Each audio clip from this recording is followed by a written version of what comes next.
Hi friends, welcome back to my channel. In today's video, I'm going to show you how to turn on the Enter is Send feature on WhatsApp.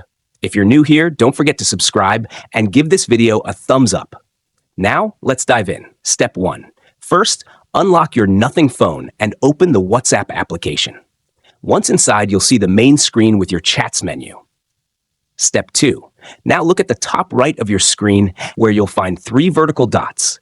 This is the menu icon. Tap on it. Step 3. Next, locate the Settings option and tap on it. Step 4. Now locate the Chats option and tap on it. Step 5. Next, find the Enter is Send option. Unfortunately, this is turned off by default. Step 6. For the final and most important step, tap on the Enter is Send option to turn it on instantly.